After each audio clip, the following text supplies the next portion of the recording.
A lot of this isn't going to make sense to you, and I'm sorry about that. I'm just going to start at the beginning, with the house.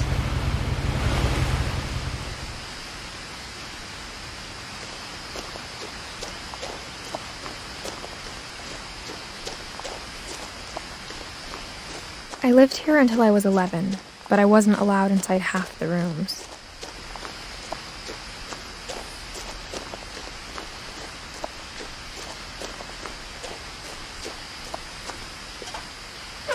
Inside the mailbox were bills from 7 years ago, marked urgent, open immediately.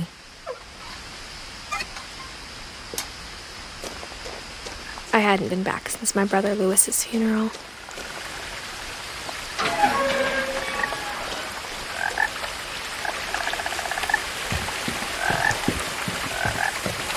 In her will, my mother left me a key, but didn't tell me what it unlocked.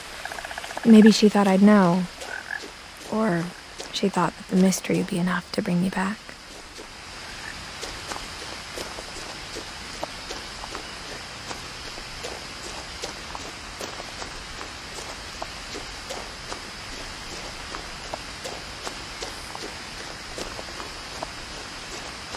No one had driven this way in a long time, but I saw a few hoof prints.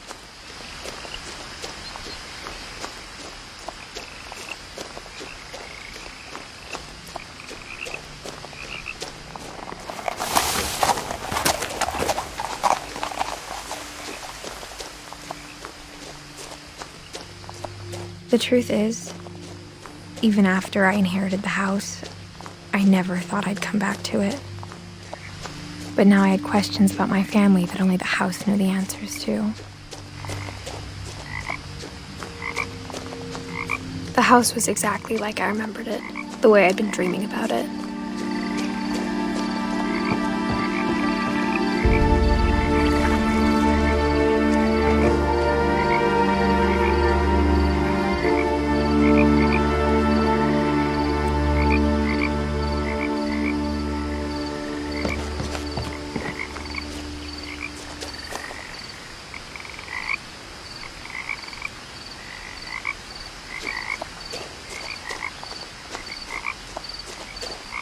As a child, the house made me uncomfortable in a way I couldn't put into words.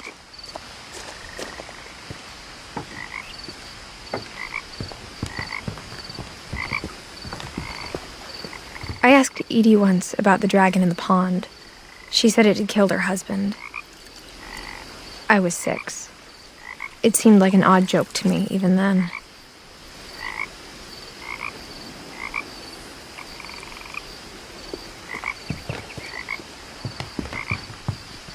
Now, as a 17-year-old, I knew exactly what those words were. I was afraid of the house.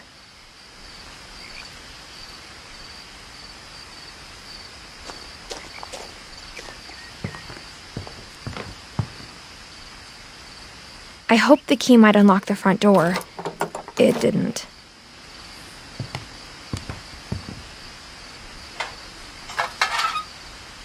Looking in, I felt like the house itself had been waiting for me.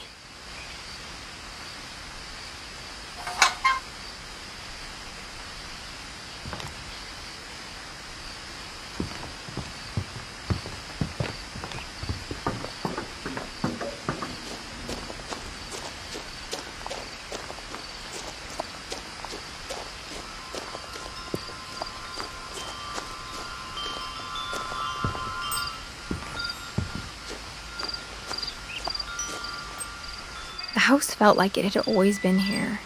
Even the swing set was older than my mother.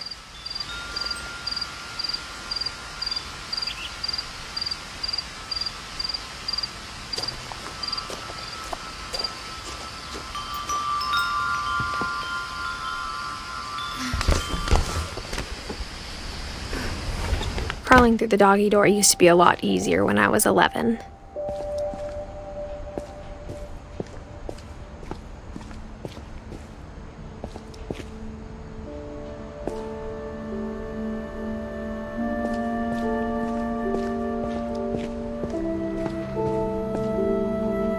The power had been turned off the night we left. For the first time in years,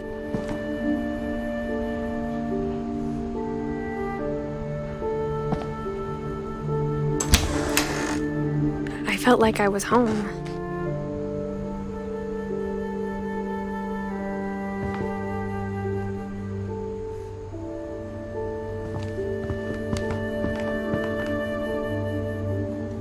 But instead of a family, there were just memories of one.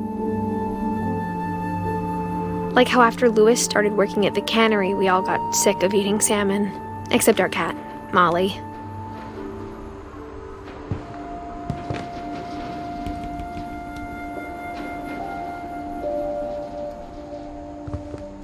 Or how only one restaurant would deliver to our house, so we had Chinese a lot.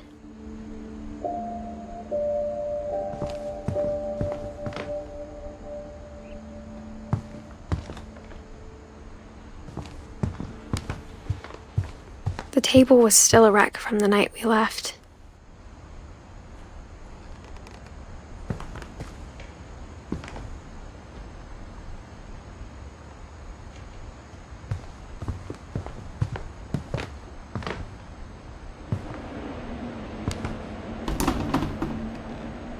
It was like a bomb had gone off, killing everyone but sparing the furniture. My mom was the only one of us who could imagine Great-Grandma Edie living in a nursing home.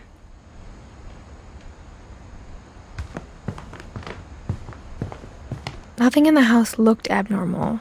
There was just too much of it, like a smile with too many teeth.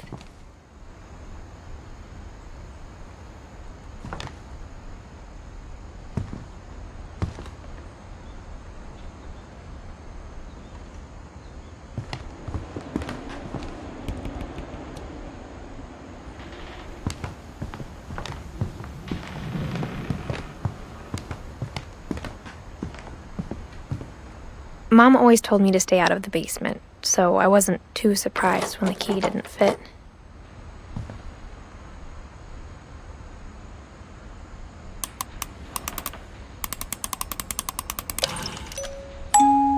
Great-Grandpa Sven built a music box for Barbara, along with the rest of the house.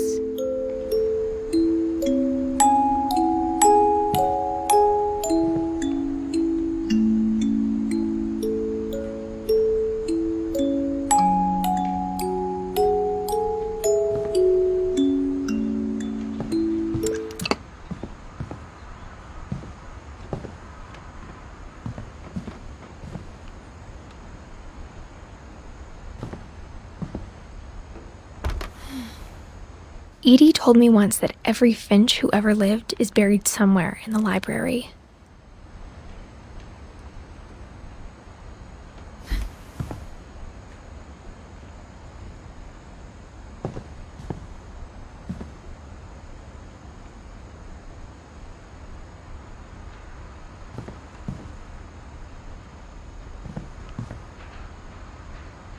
My mom wasn't much of an optimist, but she never stopped believing that my brother Milton was alive.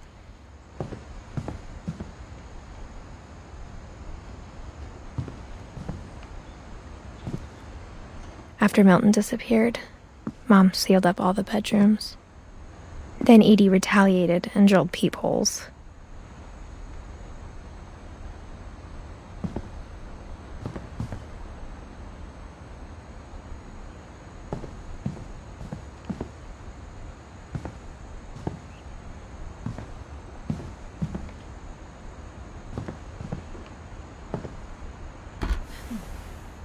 Molly always seemed like a girl I could imagine being friends with, if she hadn't died in 1947.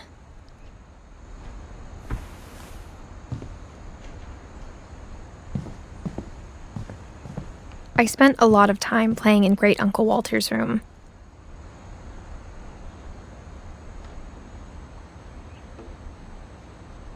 I think my mom sometimes regretted not sealing it up. Louis told me there were secret passages, but I never believed him.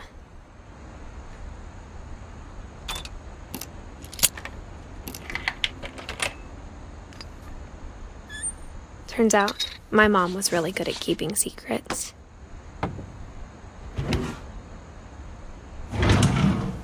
Now it was time to find out what my mom had been afraid of.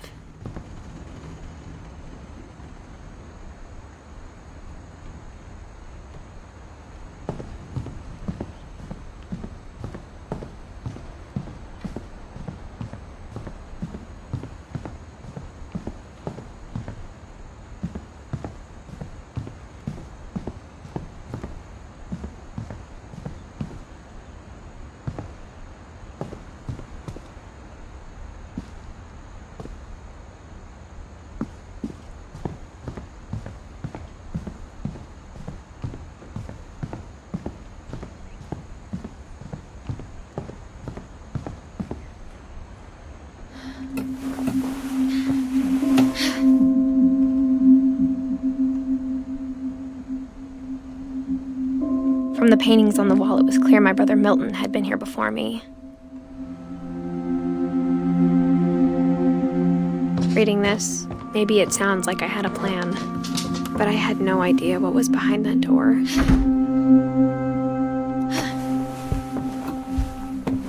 Just like I had no idea where all this was gonna lead.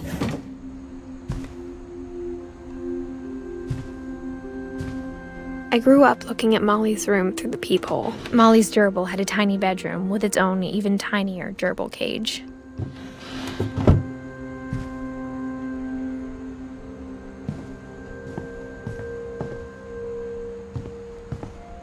Being inside for the first time, I felt like I'd stepped behind a painting.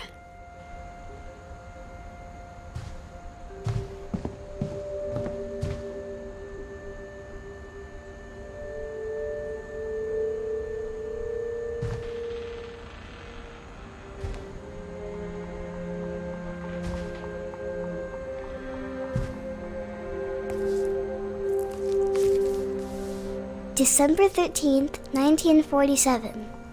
Dear Diary, I'll be gone soon, but I wanted to tell somebody about what's gonna happen. It started when Mom sent me to bed without dinner. I woke up and I was starving, so I looked around for something to eat. The gerbil food was dry, but I didn't mind it.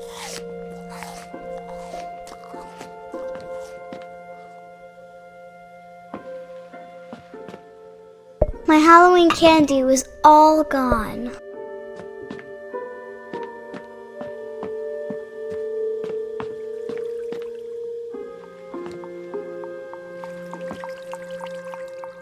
I thought about eating Christopher, but I held back.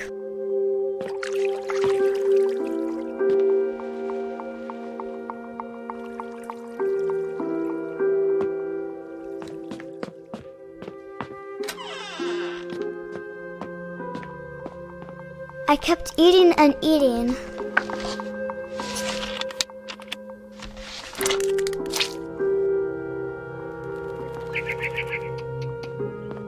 I ate a lot of things that night.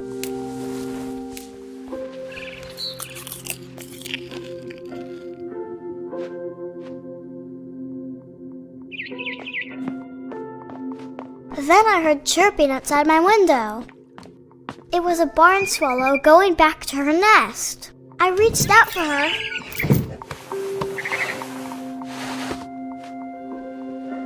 And suddenly, I was a cat. I tried to be quiet, but the bird was really scared.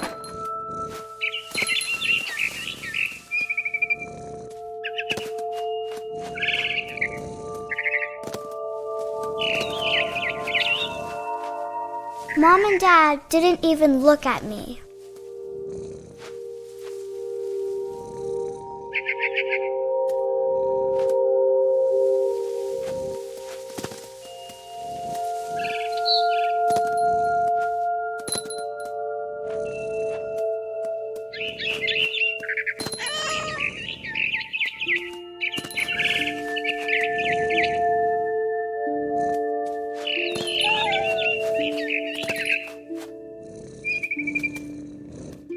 The babies were all gone.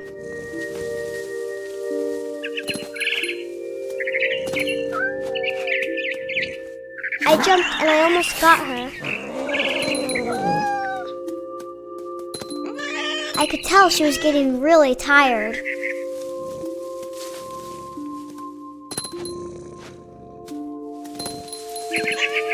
Now I was up in the big tree. I promised Dad I wouldn't climb it anymore. All I cared about was eating that mama bird. I gobbled her up. And suddenly, I was an owl. First, all I heard was the wind. Then I heard little teeth nibbling in the grass.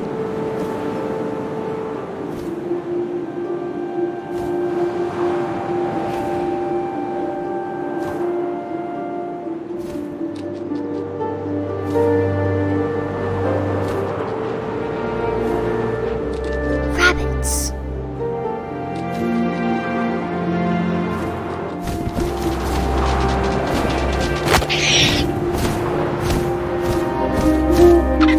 I imagined his face looking up and seeing mine through my talons. I swallowed him up, and I didn't chew one bit. Then I flew off to find something bigger.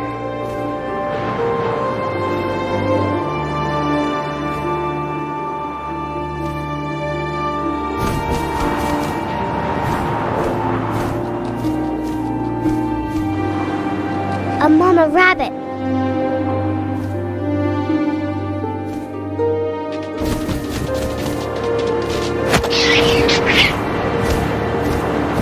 She was almost too big to carry.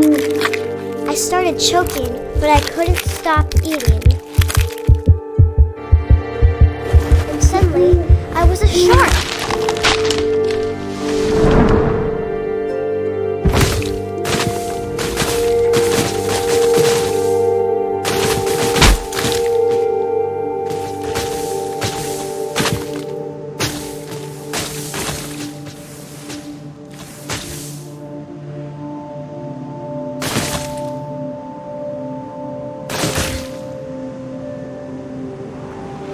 I rolled off a cliff and into the ocean.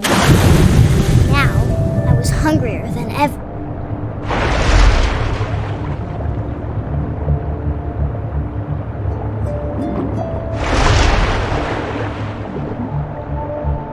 I wanted fat, juicy seals.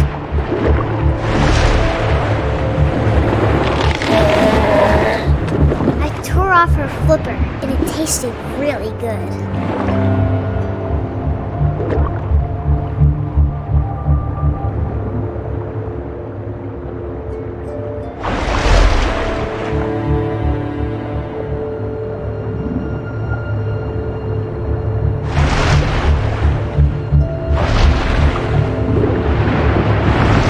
Grabbed on tight. When I was so hungry, I jumped out of the water. When I opened my eyes, everything had changed.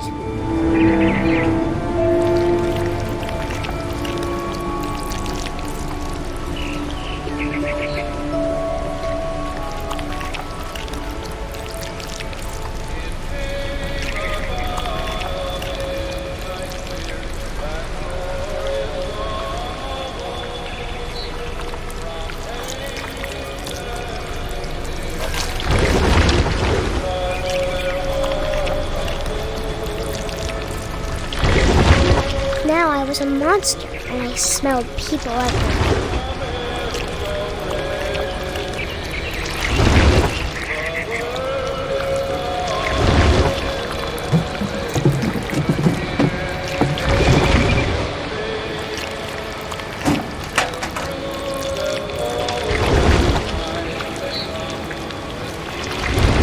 I was big, but I moved real quiet.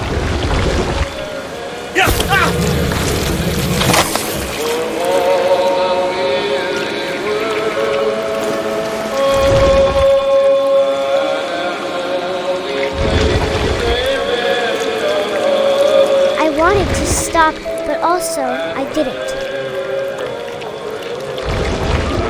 Drunken sailor, what shall we do with a drunken sailor? His belly was rusty, his belly was rusty, his belly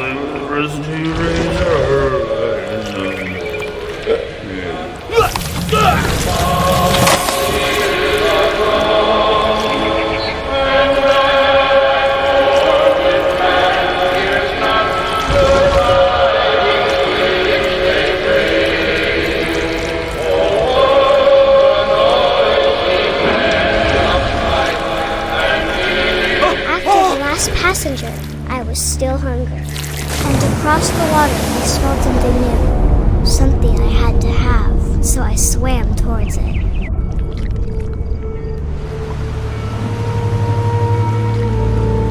I slithered onto the sand, and the good smell went into an old pipe.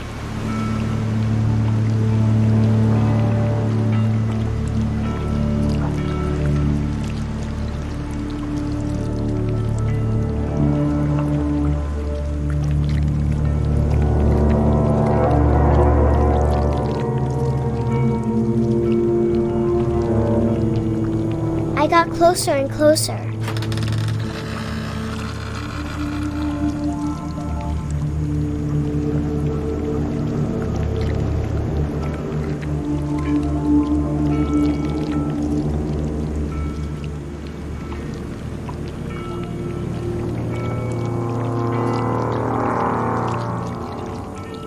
All my stomach started growling. And suddenly, I was me again. I held my breath for a long time, but I couldn't hear anything. I think it's waiting for me to fall asleep. But it's not going to wait much longer. It needs to feed, and we both know I will be delicious.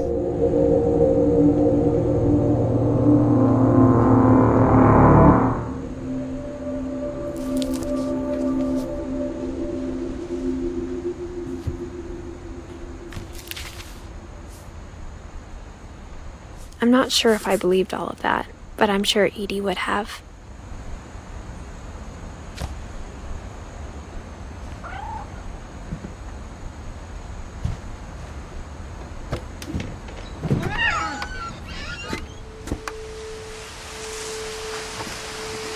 This will be obvious later, but my mom never told me any of these stories. Edie would have, but Mom didn't like bringing up the past. Though, when we adopted a stray kitten, she was the one who named it Molly. I spent a lot of time in Great-Grandma Edie's room. We got along, and it was a good place to hide from my mom.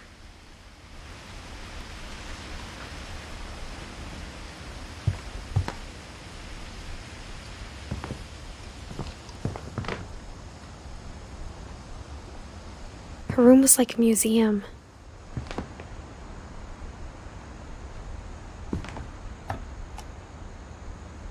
For 500 years, the Finches have been famous throughout Norway for their fortune and misfortune.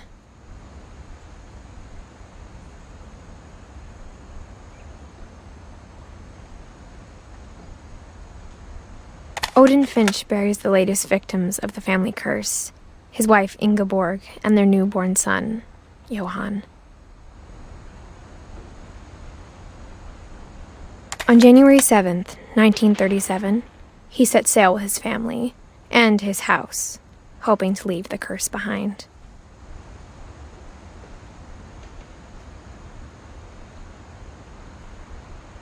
But 40-foot waves off the coast of Washington send the house and Odin to the bottom of the sea.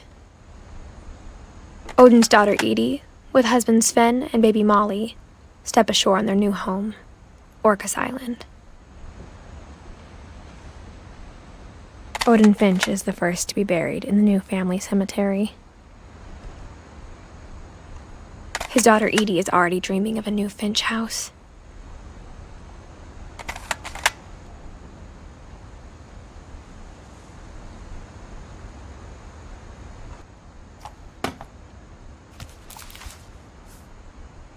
Whatever's wrong with this family, it goes back a long ways.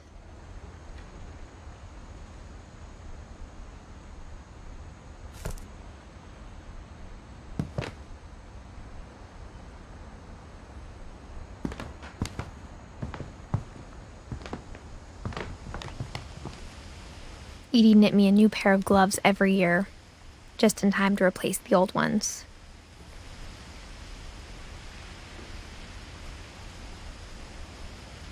Louis died a week before we left, but Edie had already started to memorialize him.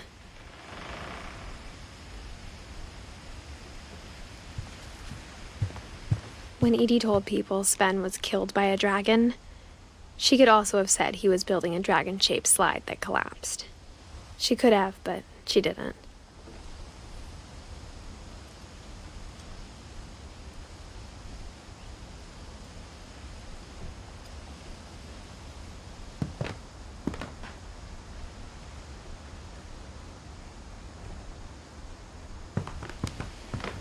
One summer, they evacuated the island, but Edie refused to go. For a few weeks, she was a celebrity.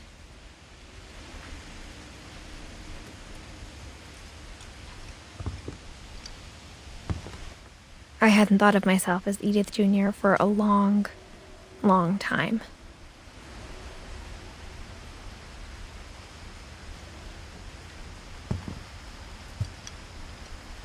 Edie gave a big interview about a mole man living under the Finch house. My mom was furious.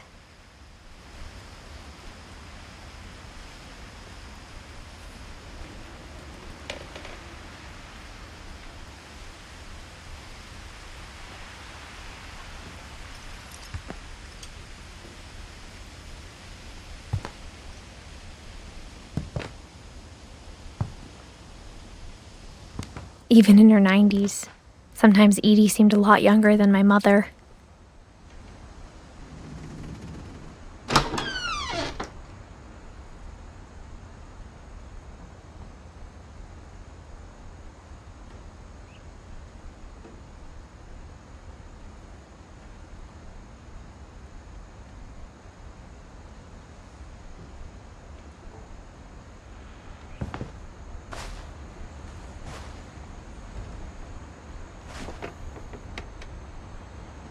The only trace Grandpa Sam's first wife, Kay, left on the house was the pink bathroom. It was a pretty big trace.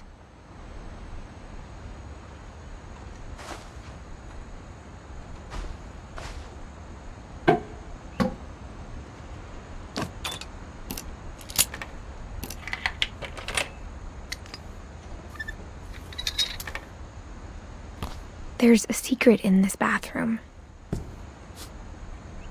It's in the last place you would look. It isn't in the cupboard.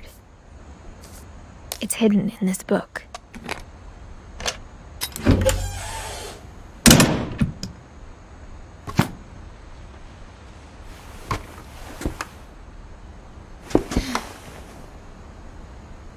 Sven gave Sam an old camera he'd refurbished.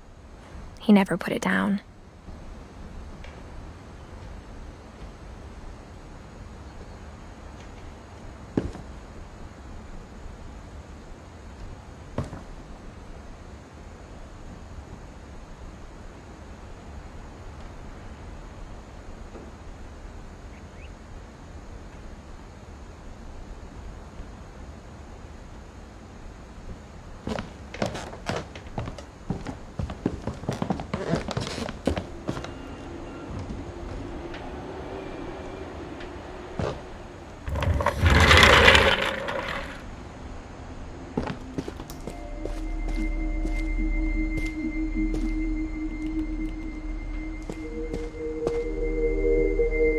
I knew Grandpa Sam had a twin,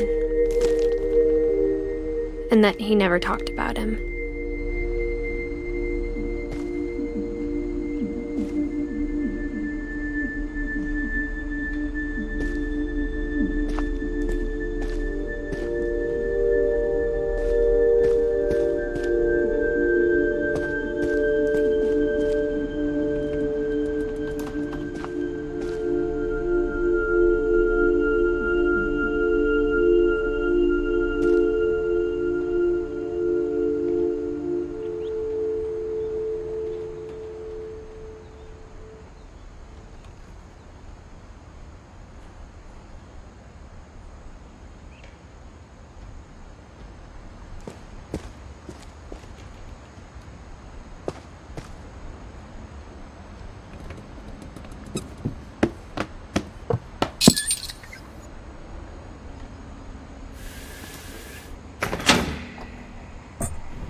I guess my grandpa didn't like history any more than my mom did.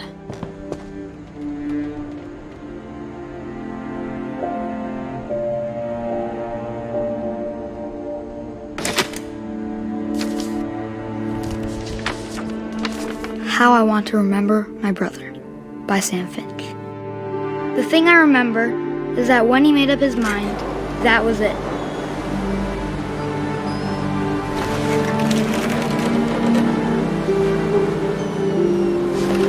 My brother said he'd die before he ate another mushroom, and he did. At Barbara's funeral, we swore we'd never be afraid again, and he wasn't.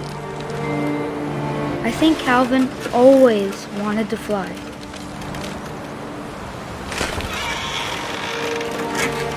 Sam! Calvin! Dinner's ready! Coming! But that day, he finally made up his mind to do it. I told him going around was impossible. Maybe if I hadn't said that, Calvin! I'm not gonna tell you again! maybe if the wind hadn't picked up, then maybe he'd still be here. But I doubt it. I think he'd already made up his mind. That's what I want to remember about my brother.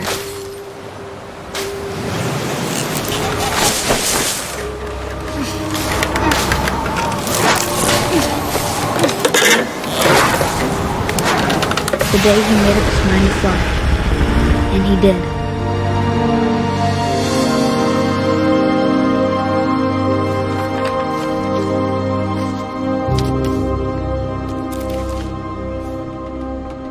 Calvin's story felt strangely familiar.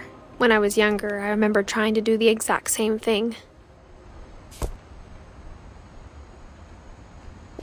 After the funeral, Edie roped off Calvin's half of the room.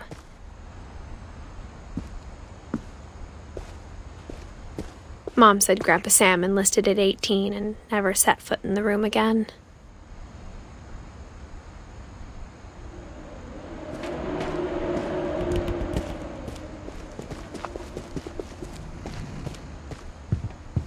The passages were a pretty tight fit. They'd obviously been built for smaller hands and bellies.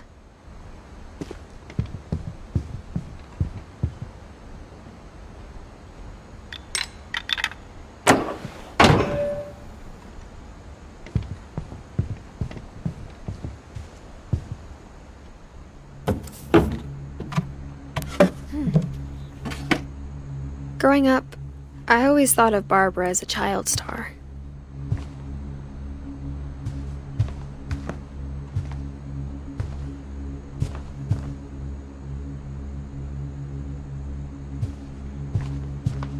I never thought about how hard it must have been for her afterwards.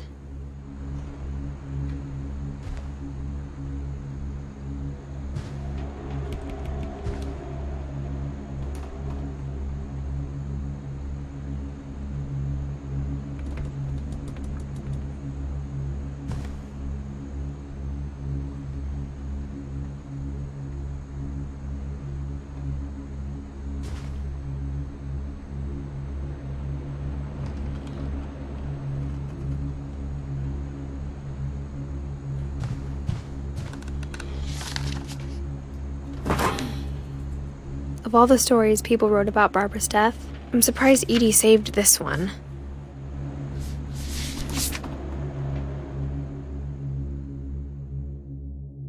Old Jack here with another ghastly tale inspired by America's most unfortunate family. I'm calling it The Surprise Ending of Barbara Finch. As a child star, Barbara was famous for her scream. Now at 16, she was all washed up.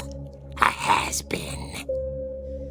But in a lucky break, she'd been asked to perform her signature scream at a local convention for monster movie fans. It was just the boost her career needed. Unfortunately, her scream hadn't aged well. Getting better. I think you just need the right motivation. Her biggest fan and current boyfriend, Rick, was about to demonstrate when... Now that was a great scream. It was Barbara's father, Sven. He'd slipped into a table saw and had to be rushed to the emergency room. So Barbara got stuck babysitting her youngest brother, Walter. Her convention comeback was cancelled. Okay, I'm hearing frustration, but I'm not hearing terror. What if I tried... A gang of hoodlums in Halloween masks have been terrorizing Orcas Island tonight. Police are urging residents to... That came from the basement. You're right! Also, I loved your delivery on that. Why is your basement door locked? Because my dad likes making puzzles and secret passages. There's a key hidden in the music box. The secret is to keep winding and winding until finally the key pops out. Thanks, babe. I'll be back in a sec. 20 minutes later, Rick hadn't returned. So Barbara went to look for him, right on cue. She reached for the music box.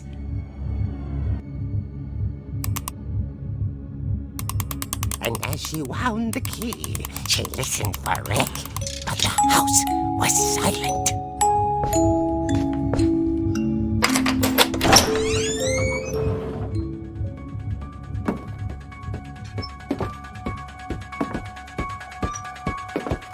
She found Rick's crutch and imagined the worst.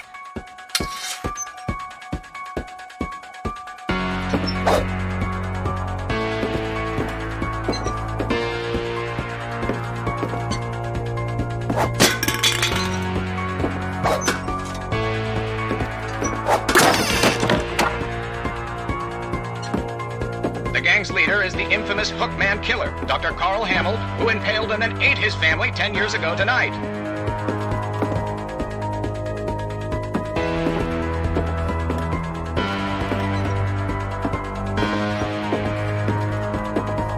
The old Finch rattled and grew still. Oh dear! Oh! Rick? Barb, relax. I was just trying to scare you to help you find your scream. Well, I'm not scared, Rick.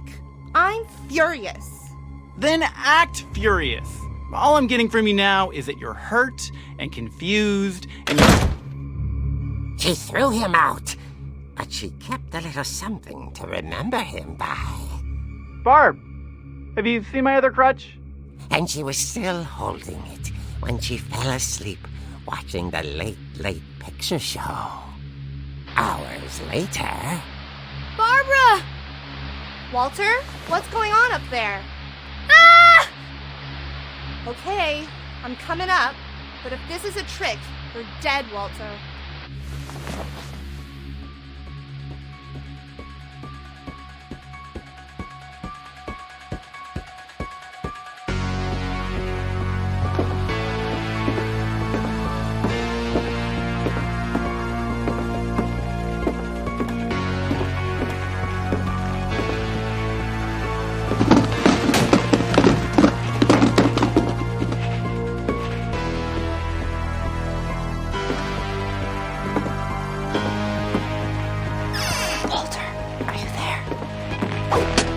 Walter had vanished, but his bedside radio was still on.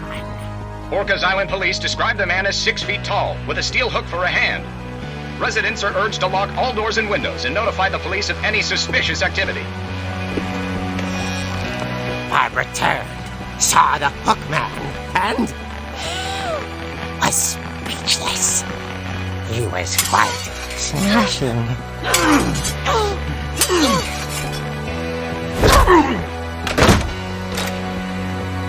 He was Okay, Barbara, there's gotta be another way out of here. That night, she played her part beautifully.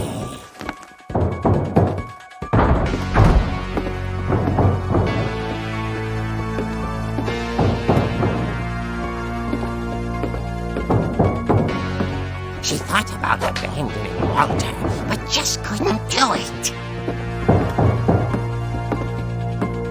Molly's door hadn't been opened in years. The hinges grow.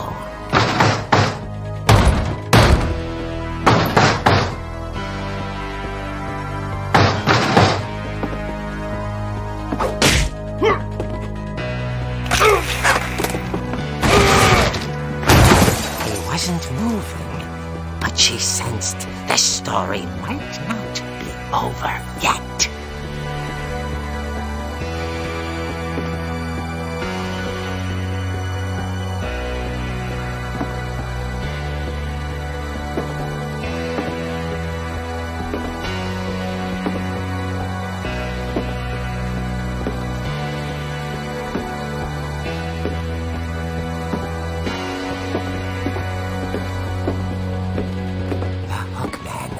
Vanished. She listened for his breathing, but all she heard was...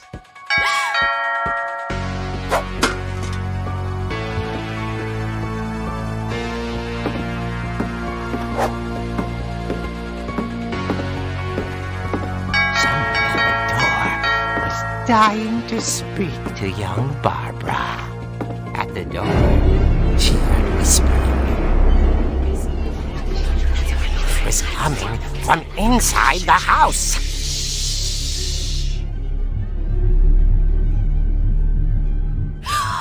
Oh dear.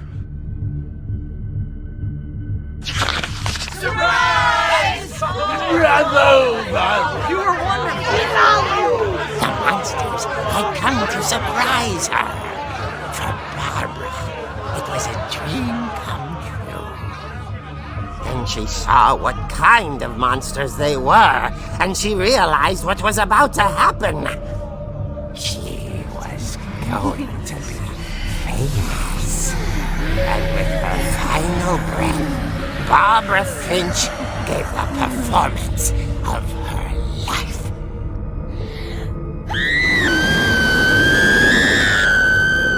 I wasn't there myself, but I hear Barbara was magnificent. Poor girl. She had a taste for stardom. But unfortunately, so did her fans. Of course, the police blamed it all on poor Rick, who disappeared the same night. And little Walter, hiding under his bed the whole time. He took it all pretty hard, but that's another story. As for Barbara, tucked inside the music box is all they ever found of her. Her ear. Now that's what I call a real eerie tale.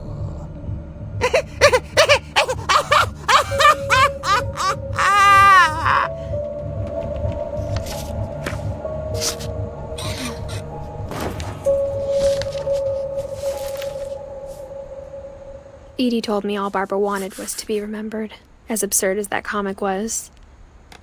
Maybe what Edie saw was a happy ending.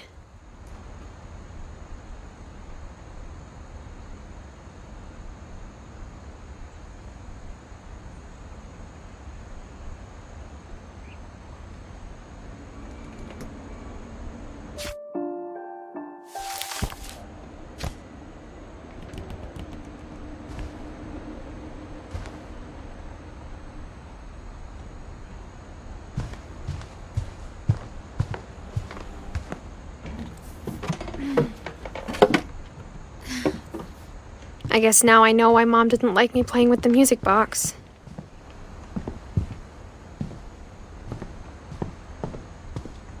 Mom must have locked the third floor stairs on the night we left.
Mom said the basement was off limits, unless I wanted another tetanus shot.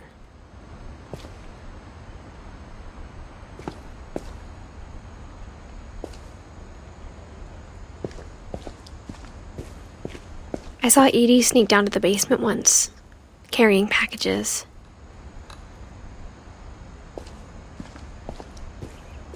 I thought maybe she was hiding presents. It turned out she was hiding a lot more than that.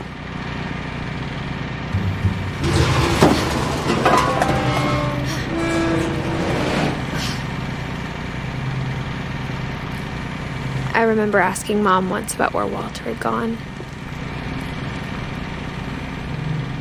She said after Barbara died, he got as far away as he could. If there's a pattern in all these stories,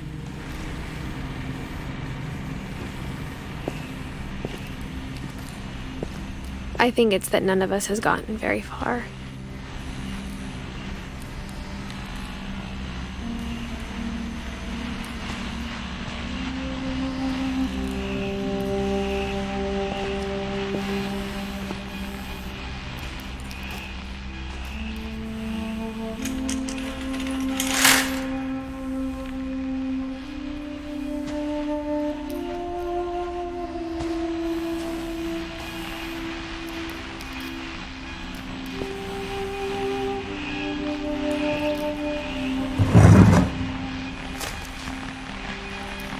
Goodbye, everyone.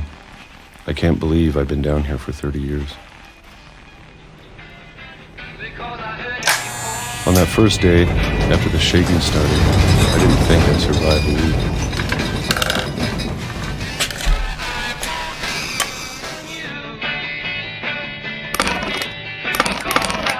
But after a few days, I settled into a routine. That's what kept me sane. Having a schedule, living for today. I always expected to be dead tomorrow. But if you wait long enough, you get used to anything.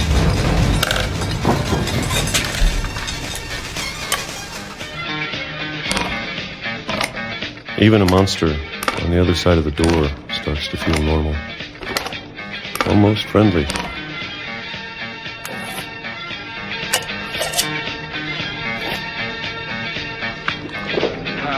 And then one day, everything just stopped. Whatever that thing was, it was gone. Maybe it got tired of waiting. Or maybe I just got tired of being afraid.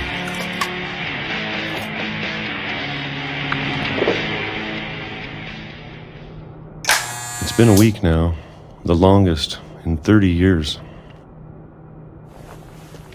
I'm done waiting. I have to leave while I still can.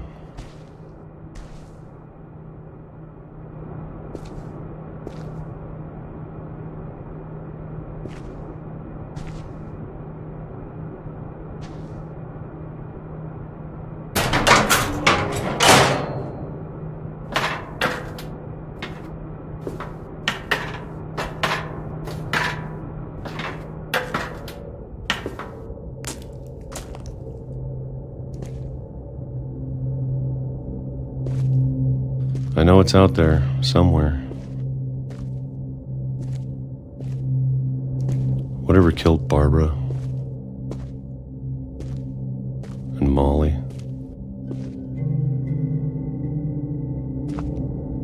and Calvin.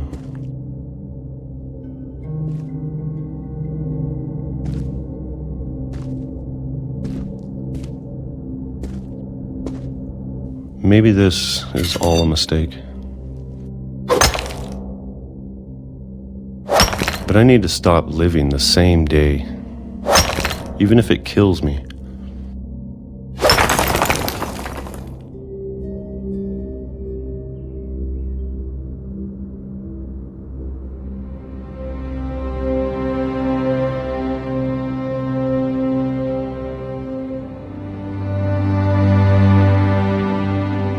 whatever's out there, I want you to know I'm ready for it. I'm going to appreciate all of it, especially the food. I don't mind if I only have a year left. Or a month. Or a single week. I'd be happy with one new day.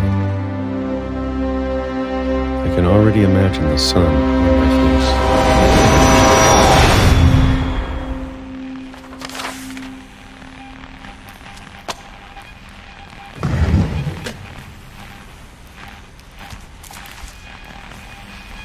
Walter died when I was 6.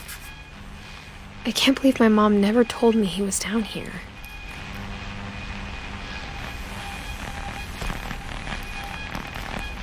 I'm sure my mom was trying to protect me.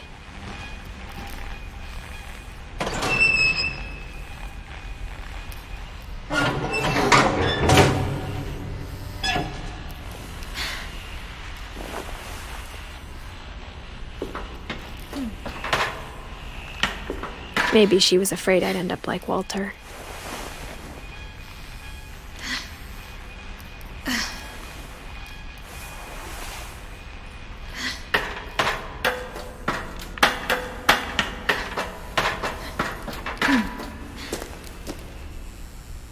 But if she never told me about an uncle under the house, I can only imagine what else she was hiding.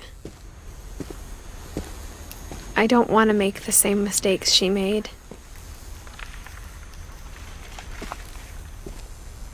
Trying to bury something that's still alive.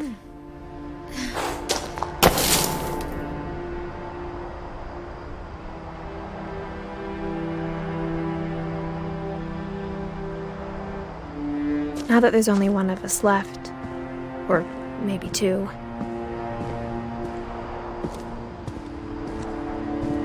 I thought it was time I heard the stories for myself and found out what happened to everyone else. But now I'm worried the stories themselves might be the problem. Maybe we believed so much in a family curse, we made it real.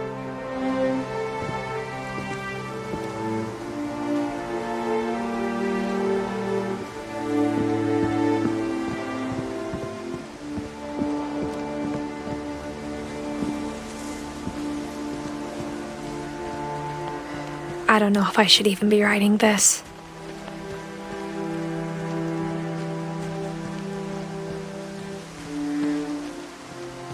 Maybe it'd be better if all this just died with me.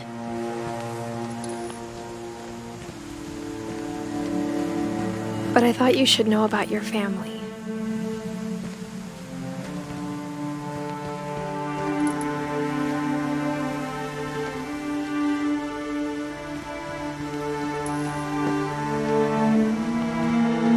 And the history you're a part of.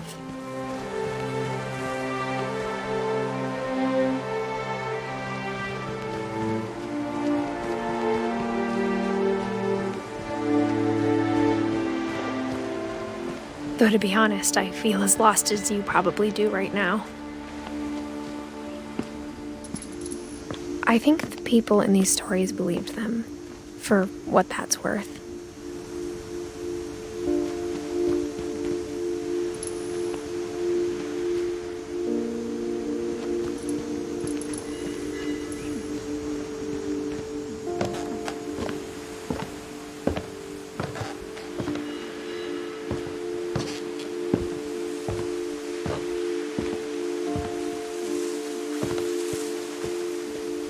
And when you look at the house, that history of imagination and stubbornness and madness, any of it seems possible.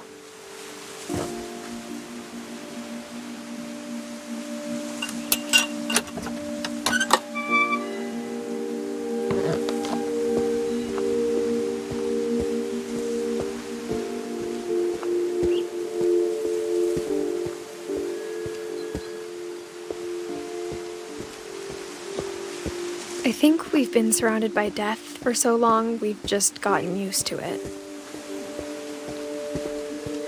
What kind of family finishes building a cemetery before starting the house?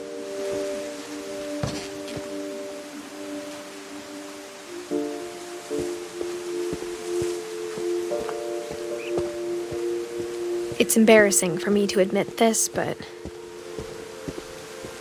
the pet cemetery made me more uncomfortable than the human one. 3 of the gerbils were mine, and 2 had been my fault.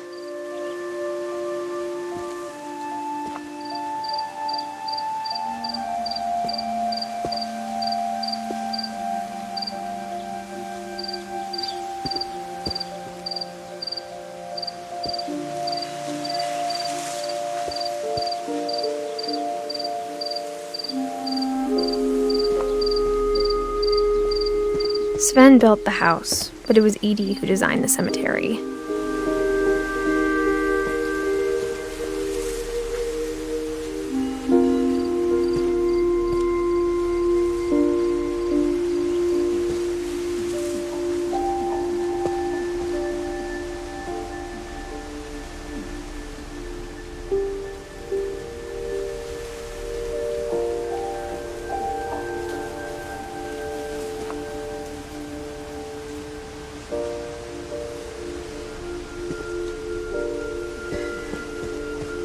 I'm sure Odin's monument had been Edie's idea. My mom was always trying to move on, but for Edie, the past never went away.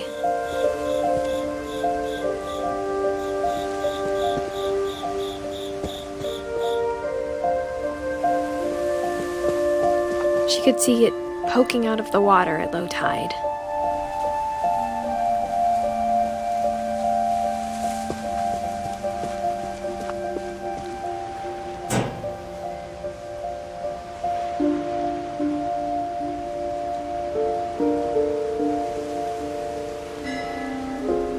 Edie said she dreamed about the old house every night.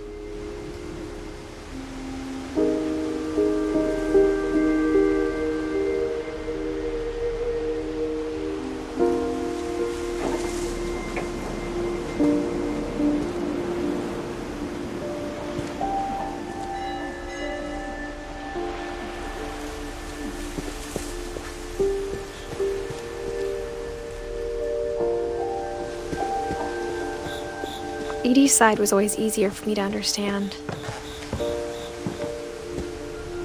But the older I get, the more I can see where my mom was coming from. She lost 2 of her brothers, just like I did. I get why she tried so hard to protect us. We never found Milton's body, so my mom insisted we were putting up a monument, not a tombstone.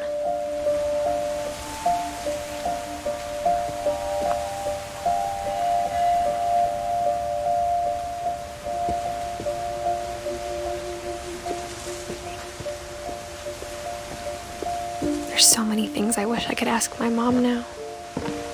Part of me thinks this is what she wanted all along.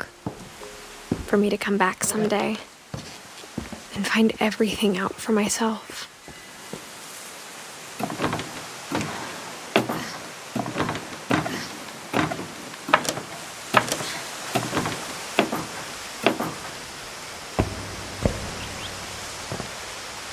But looking back on it now, if she told me there was going to be so much climbing, I never would have come when I was 22 weeks pregnant.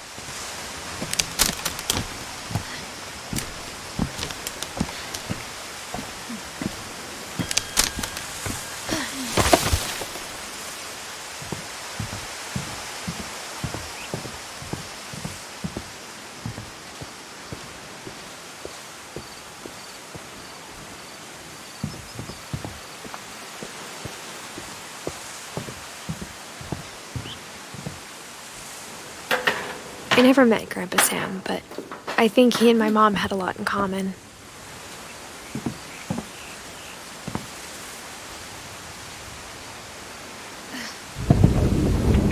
They were both pretty intense.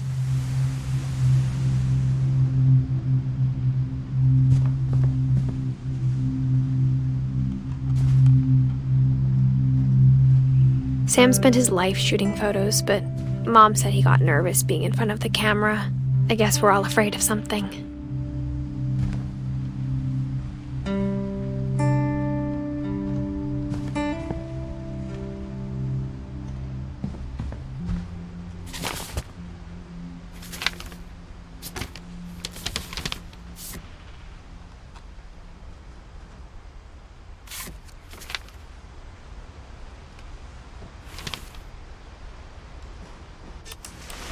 Dawn, I promise, you'll never forget this weekend. Yes, sir. These memories are gonna last a lifetime. Am I gonna have to shoot anything? It's a hunting trip, Dawn. Shooting is strongly encouraged. Shouldn't we be leaving? Just want to get a shot of you, Dawn, then we can take off.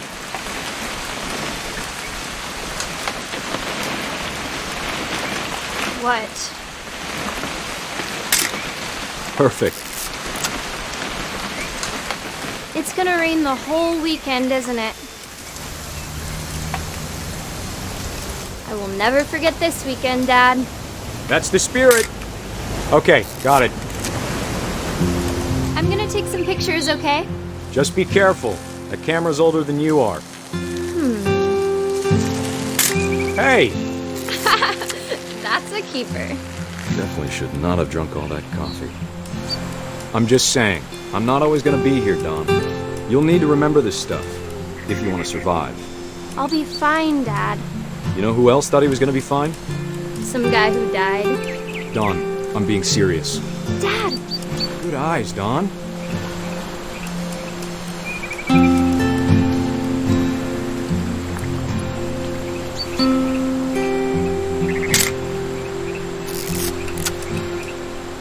Before you take the shot, let me get a picture of you.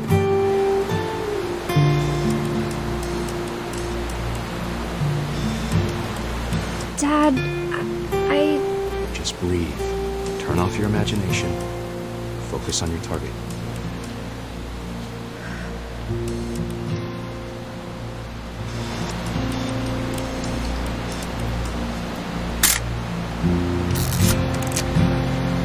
Let me get behind you.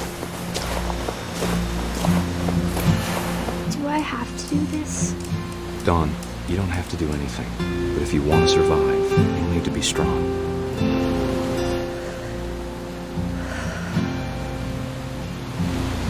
Now keep yourself squared up, elbows down, like we practiced, whenever you're ready.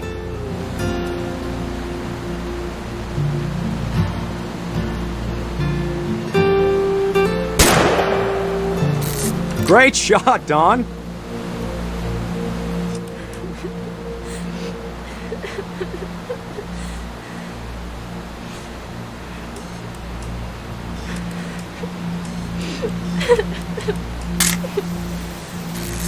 I'm proud of you, Dawn. Always remember that, okay?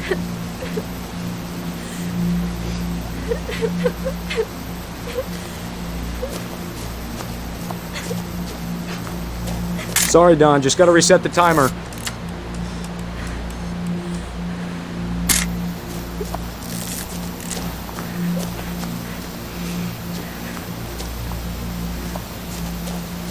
Dad, it's twitching. I think That's it's totally normal, Dawn. Just focus on the camera. Try not to think about... Dad!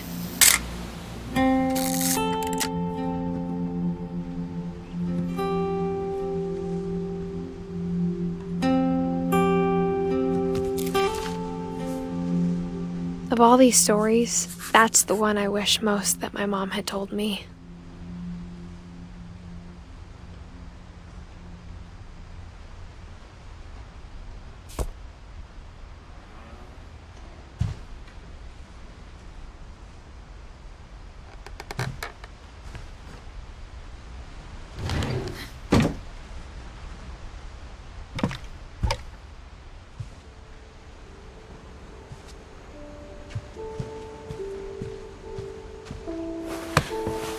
After Sam died, my mom and Edie got really close. They'd both lost a lot.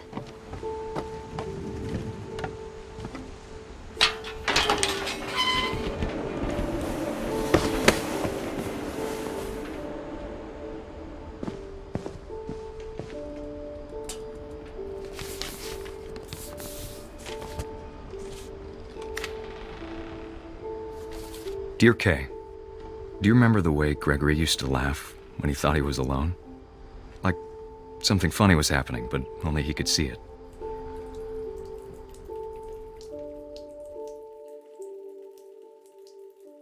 I think he saw things the rest of us don't.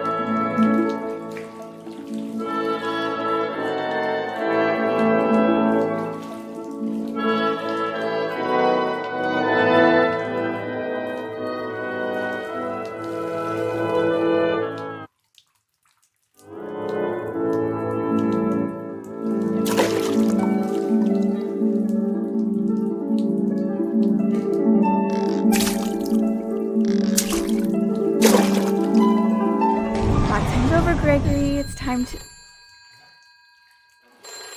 Hold on, sweetie. Hello? Sam, I told you I don't want to talk right now. I wonder what he saw.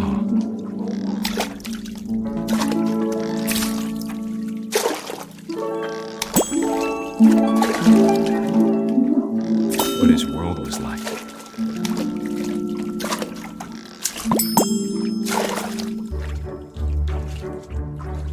He reminded me so much of Calvin.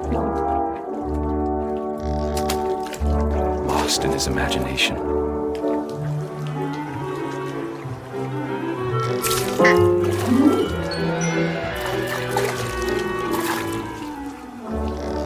Whatever it was, he saw it.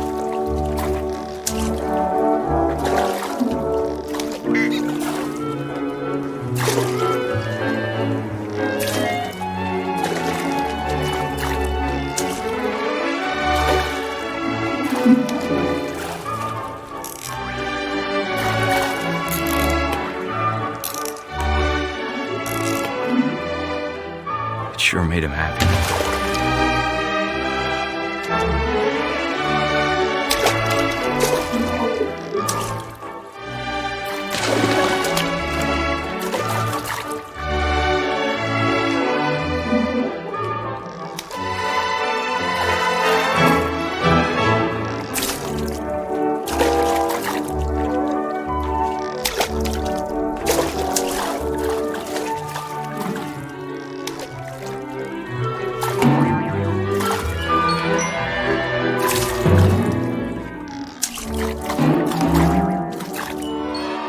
How silly it sounds.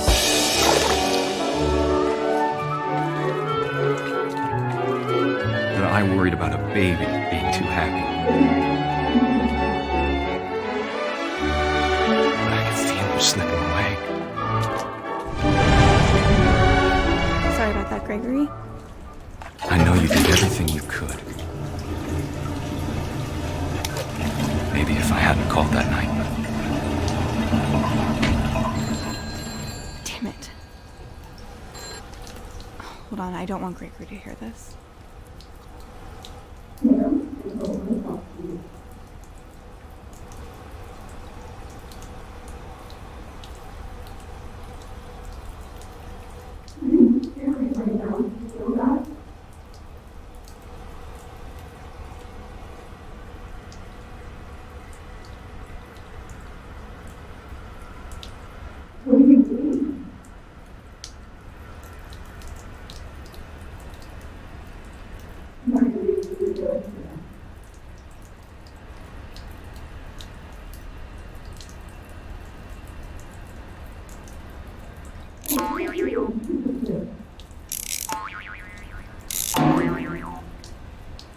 I wish he could have told us about the world he saw.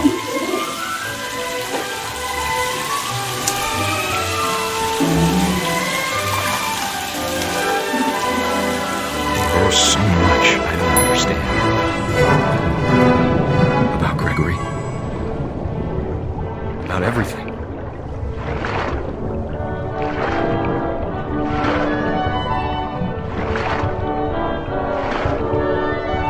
What happened wasn't your fault.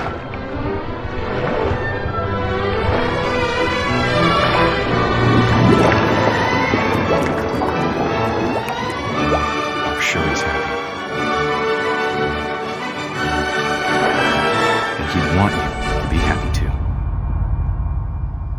Good luck, Kay.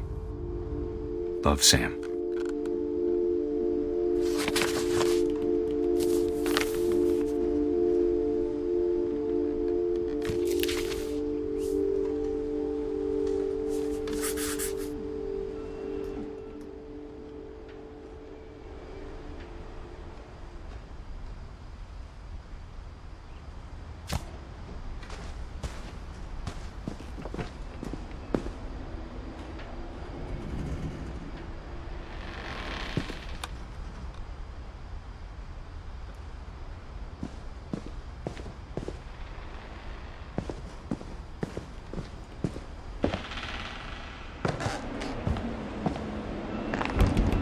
My mom moved up to the loft after her brothers died.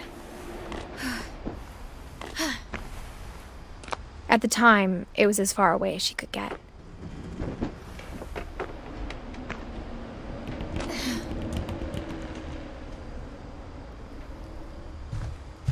I can't imagine what it was like for her to lose 2 sons after she'd already lost 2 brothers.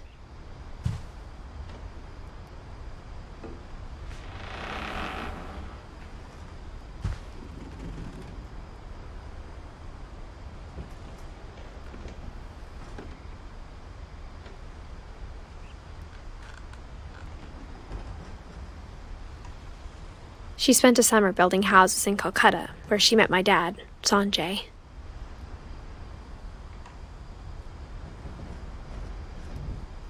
My mom moved to India a week after graduation and got a job teaching English. Louis was born a year later.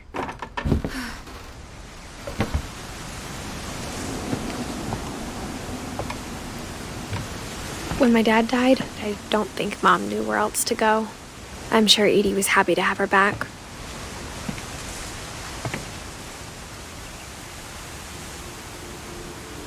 And to see kids in the house again.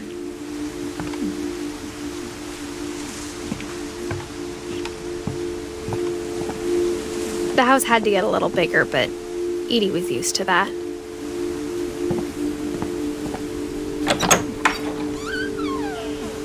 And for a while, things were good. Almost normal.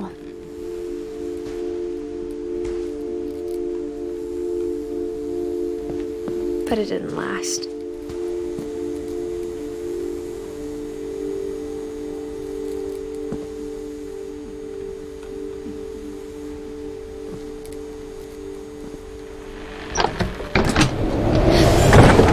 The beginning of the end was Milton's 10th birthday, when Edie gave him a castle.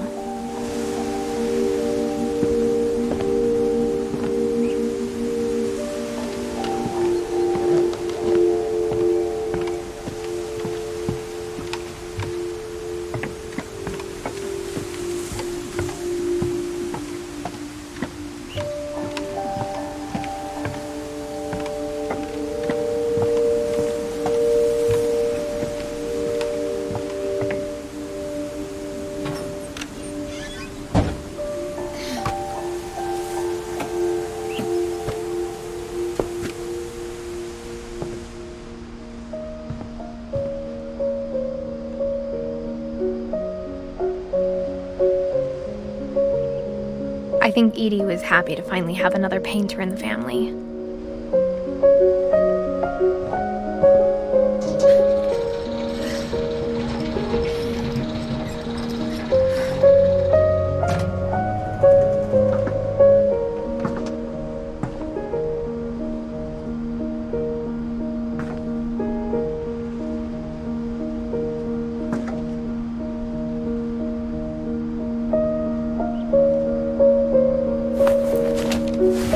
Milton Finch in The Magic Paintbrush.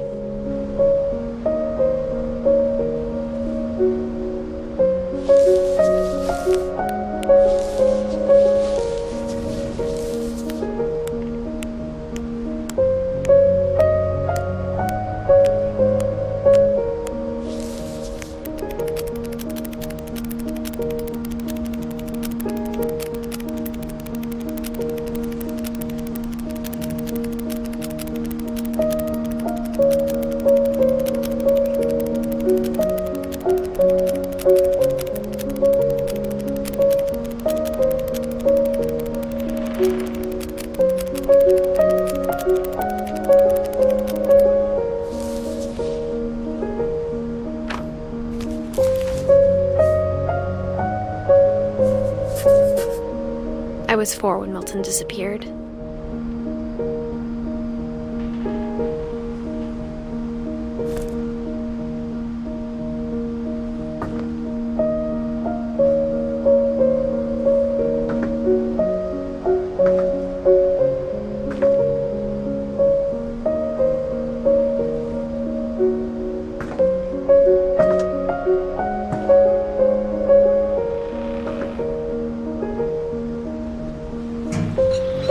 Mom spent months searching for my brother. Then she sealed the doors.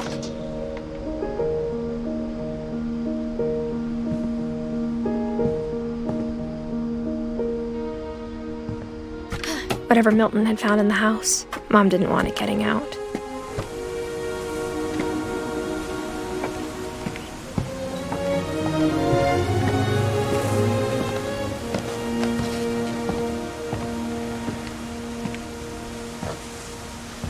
Mom definitely blamed Edie, but I think Louis blamed himself.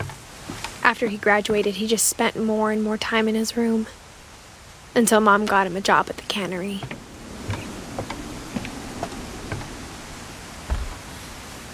Everyone always told me to stay out of Louis's room, except Louis.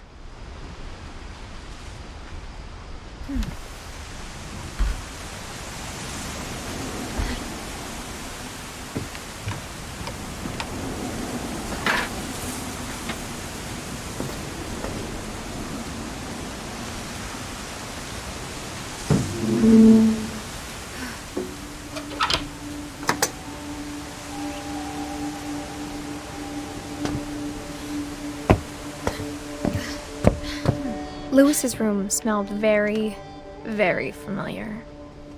That part of him lived on.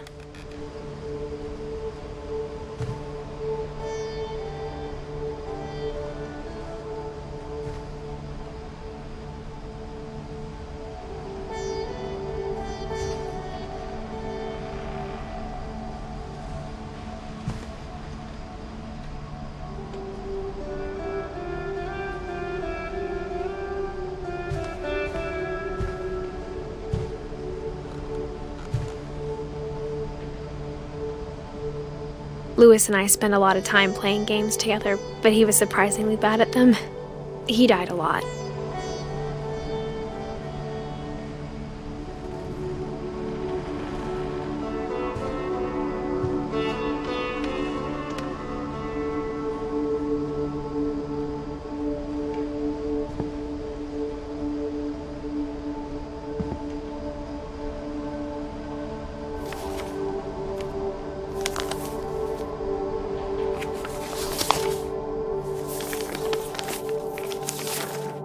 Dear Mrs. Finch, as Louis's psychiatrist, I can understand your desire for an explanation. As I see it, the trouble began in January, shortly after we convinced your son to seek treatment for substance abuse.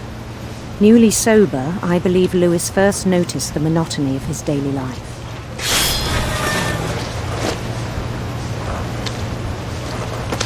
He kept working at the cannery, but he withdrew part of himself. In our sessions, I saw the same behavior. His mind began to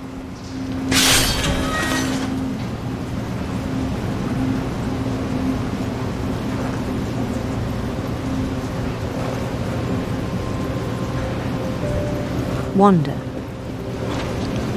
I asked him to describe it. He said he started small, imagining a labyrinth. He'd feel his way about.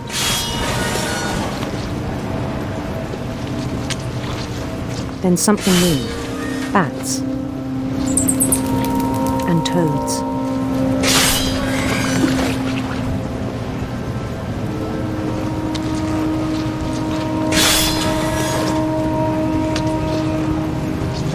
And things that have not names.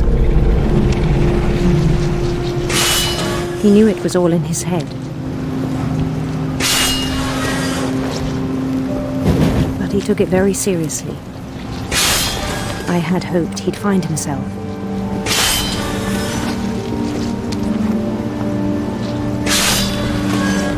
But he found something more.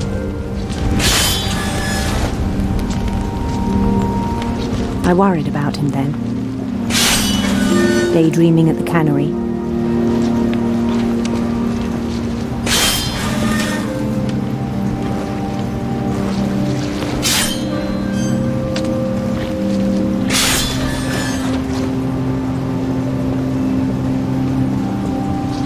I spoke with his boss. But he said Lewis had become a model employee. Methodical, tireless, focused.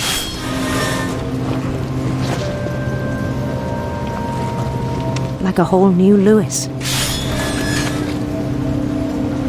So I let him go on.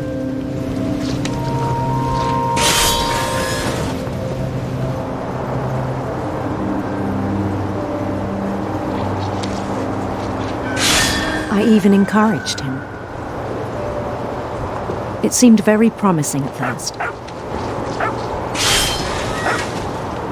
He told me he'd made a new friend.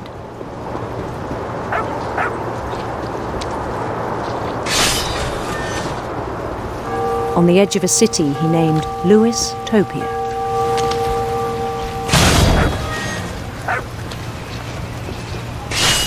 He built the city up slowly, brick by brick.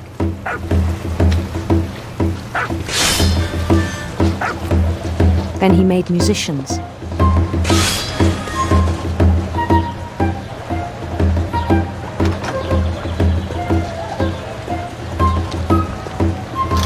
And songs for them to play.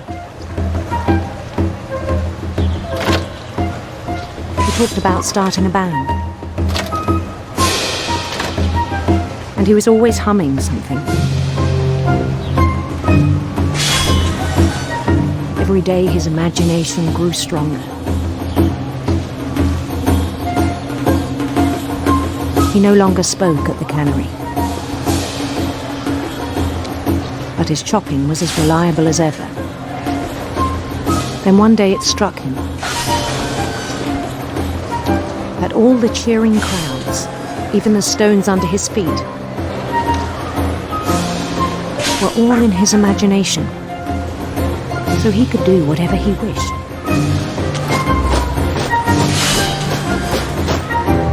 He held an election for mayor. And he won. They begged him to stay, but his mind was already wandering. It became a game for him.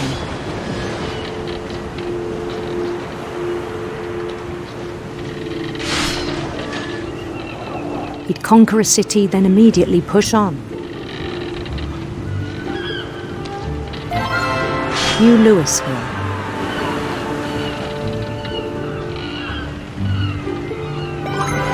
St. Louis. We started drifting away from our reality.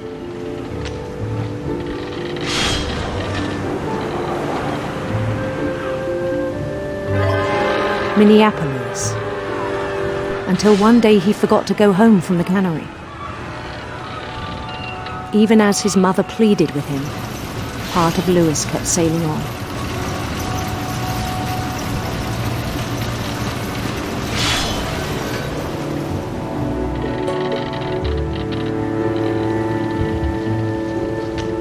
In Lewisburg, he heard rumors of a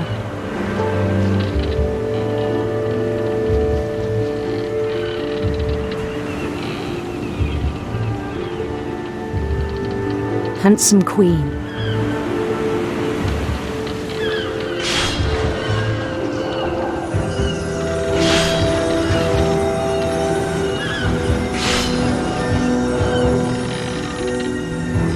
The queen was on her own quest for sinister serpents.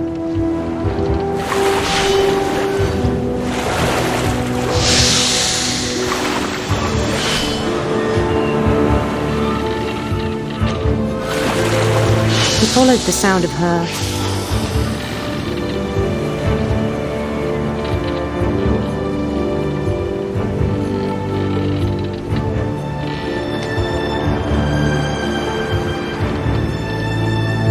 silver harp.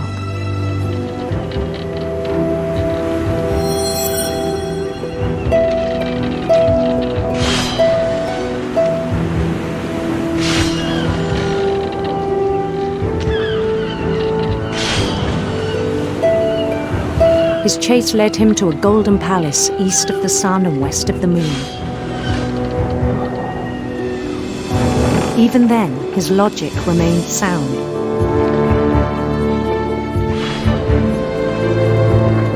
He knew the world was all in his imagination.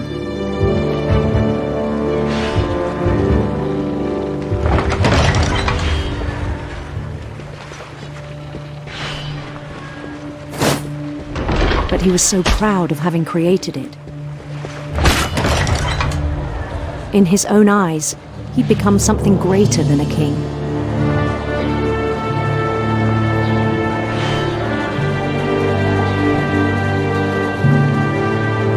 For someone who'd never known success in the real world, I think it was overwhelming.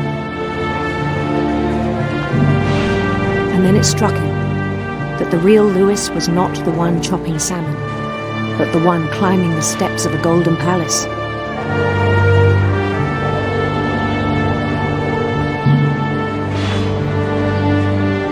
My imagination is as real as my body, he told me. It was hard to argue with him.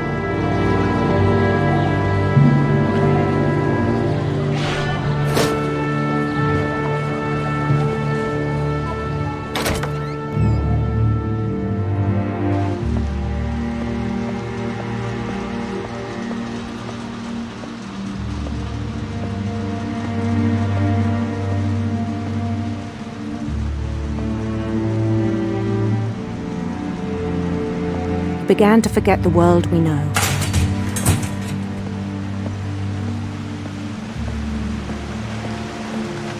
I think it pained him to remember Lewis, the cannery worker.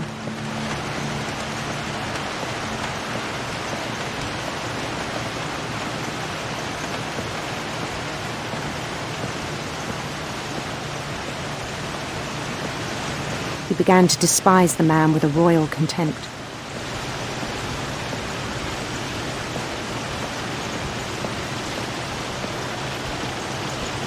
I still thought I could save him. Even after he said he was being crowned king over all the lands of wonder. The palace would be packed with his companions.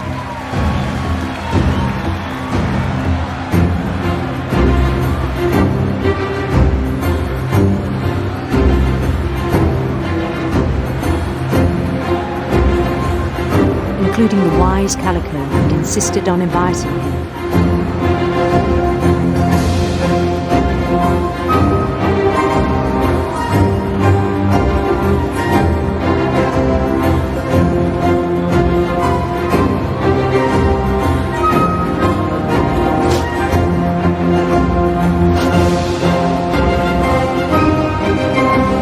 His queen waited, holding his crown.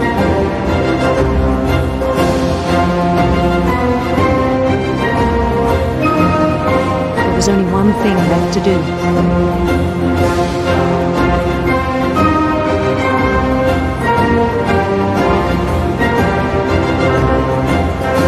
Bend down his head.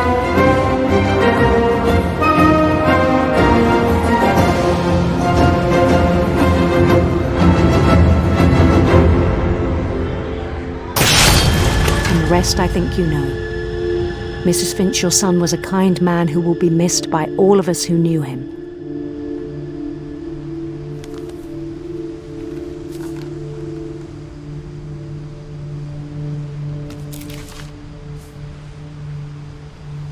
My brother was really cool.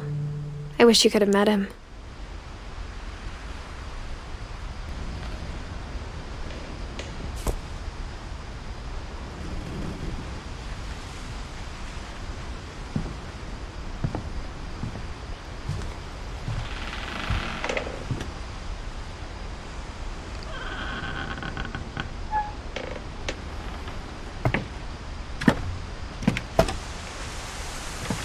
On the way back from Lewis's funeral, my mom told me to start packing.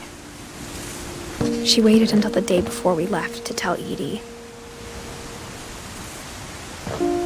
I'm not sure if she wanted to make it easier or harder.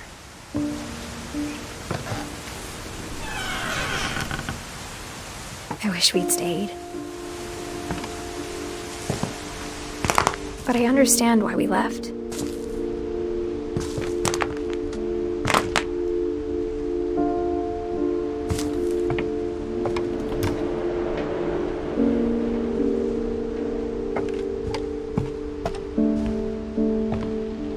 My mom ended up leaving everything behind.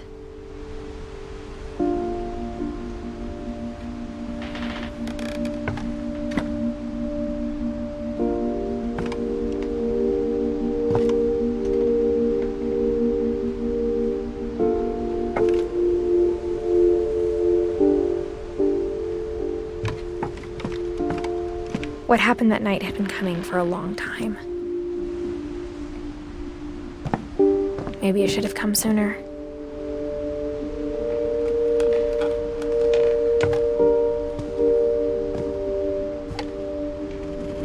But it had to end one way or another.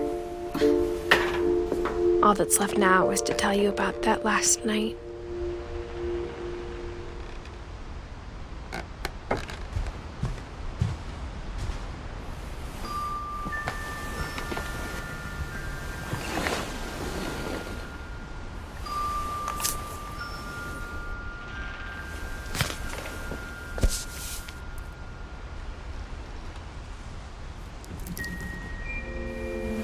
That whole last day, Edie just watched us pack and didn't say a word. Until supper, when she raised her glass and said, "To our final night together, and all our final nights apart." Grandma, you know what I said about alcohol. Some of your medications are very Edith, specific. I left a present for you in the hallway. Why don't you go open it? The grown-ups have to argue now. I'm sorry, you're right. We're all leaving tomorrow. Let's just enjoy our last... I'm not leaving. Edith, you're excused.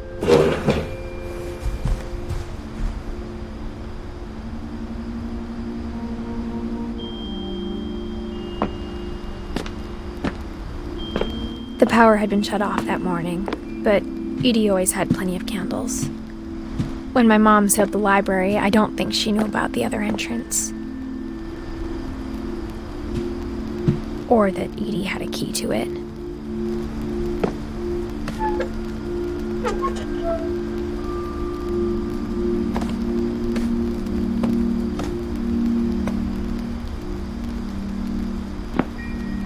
That thing you're afraid of isn't going to end when you leave the house.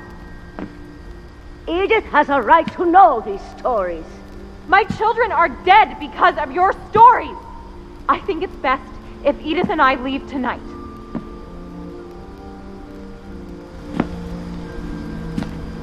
We'll have the nursing home send a van for you in the morning, okay?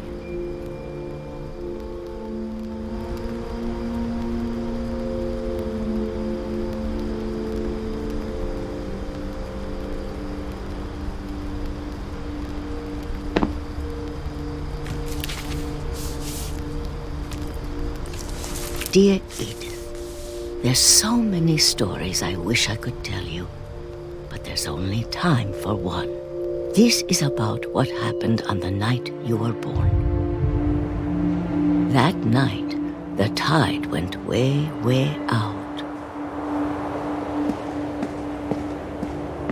It was the first and last time I ever saw the old house aground. There'd been an earthquake out in the middle of the ocean. They called it the lowest tide in 1,000 years. God, it smelled awful. You know, I've seen that house every day of my life.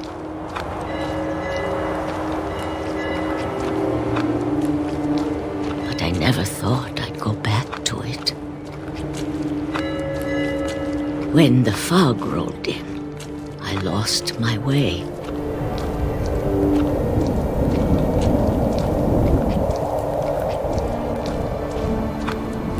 I got turned around.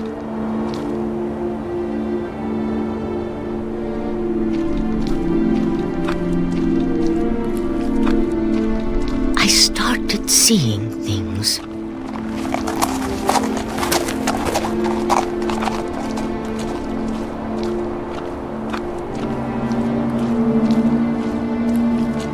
Things I'd forgotten had ever existed.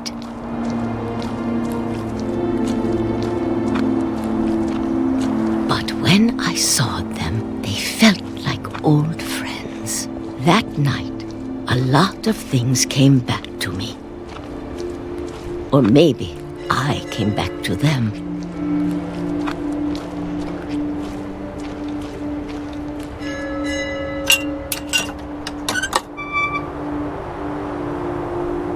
Things I can't explain, but that I need you to try and... Edith, what are you doing in here? It's mine. Edith! Mom, you're gonna rip it! Let go! I kicked and screamed, but Mom dragged me to the car.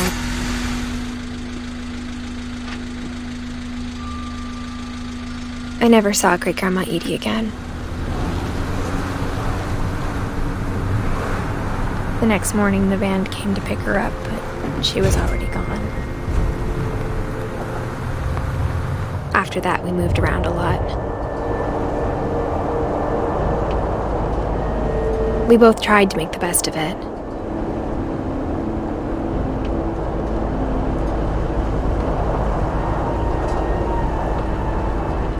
A few years went by.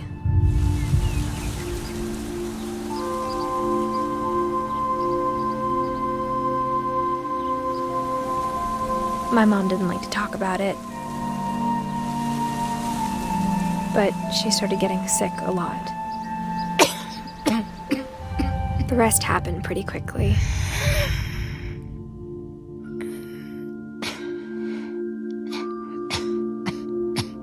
She got better for a while, and then she didn't. And then I was alone. The last Finch left alive.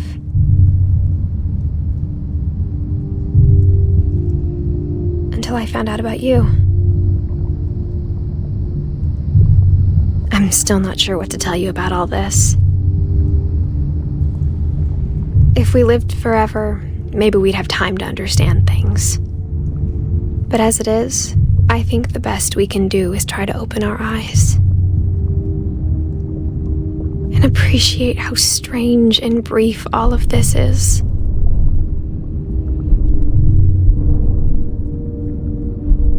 This journal was supposed to be for you.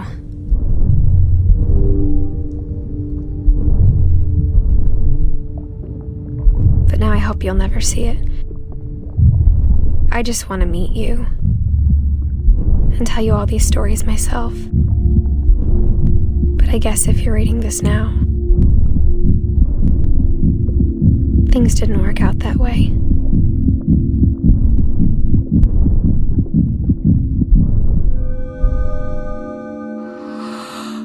This is where your story begins. I'm sorry I won't be there to see it.